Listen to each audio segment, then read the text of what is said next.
Ma question, c'est est-ce que la clean architecture, c'est applicable dans absolument tous les cas? Est-ce qu'il y a des cas, on pourrait parler par exemple de petits projets, de projets un peu plus de taille un peu plus modeste. Est-ce que c'est applicable quand même? Est-ce qu'on perdrait trop de temps? Voilà, est-ce que c'est universellement applicable ou non, selon vous?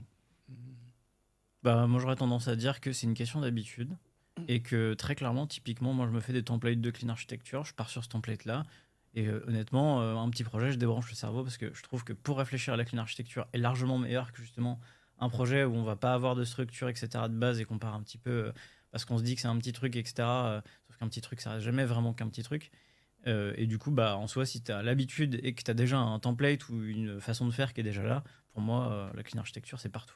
Ouais, je suis entièrement d'accord. En fait, à partir du moment où tu as pris un peu l'habitude de formater, d'architecturer ton code d'une certaine manière, et qui est assez lisible, en fait, finalement, par elle-même, en fait, tu prends l'habitude de le faire pour tout type de projet, quoi, peu importe. On l'a même fait, nous, dans un projet monolithe, mais modulaire. Donc, c'est le même principe que d'avoir différents microservices, sauf que c'est des modules et ils peuvent communiquer entre eux qu'à travers certaines interfaces, des façades, quoi. Et c'est aussi en archi hexagonal, tu vois. Hmm, Alors que c'est un gros monolithe avec plein de modules dedans. ok. Et selon vous, du coup, c'est toujours préférable d'avoir une clean archi plutôt qu'un monolithe, même dans le cadre voilà, d'un projet, encore une fois, de taille très modeste, où le monolithe n'est pas forcément quelque chose même pour un POC, j'ai envie de dire, par Hmm. exemple. Le POC, on n'a pas forcément le temps de vouloir partir sur quelque chose de très clean, de Le partir POC, sur de l'exa. tout dépend du POC en question, mais oui, si c'est juste pour tester une fonctionnalité, t'as peut-être pas besoin là. Si tu veux juste t'assurer qu'une certaine techno fonctionne dans tel cas, la qualité de ton code est pas. Enfin, c'est pas le but du POC, tu vois. Ça dépend qu'est-ce que tu veux Hmm. poker, quoi. Oui, puis ça dépend du contexte du Ouais. POC, parce que si par exemple tu es dans une, entre guillemets, une grosse entreprise, les POC ont tendance à finir en prod.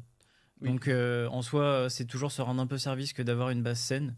Et en vrai, pour faire des tests aussi, si tu as envie de tester plein de scénarios, etc., bon, je dis pas non plus de partir en clean, mais de là à dire on fait tout en monolithe, je pense que c'est pas se rendre service, quoi. Là où je veux en venir aussi, c'est que j'ai l'impression que ces dernières années, il y a quand même eu un phénomène un peu de hype Mm. et de mode Oui, complètement. autour de la clean. C'est pour ça que je vous demande ça. Est-ce que c'est tout le temps applicable, tout le temps utile et tout? Qu'est-ce que vous pensez de ce phénomène de mode? Est-ce que on en fait trop? Est-ce que c'est quand même bien que la cleanarchie, elle arrive quand même sur le devant de la scène parce que c'est quelque chose qui facilite la vie des développeurs? Voilà, qu'est-ce que vous pensez de ça?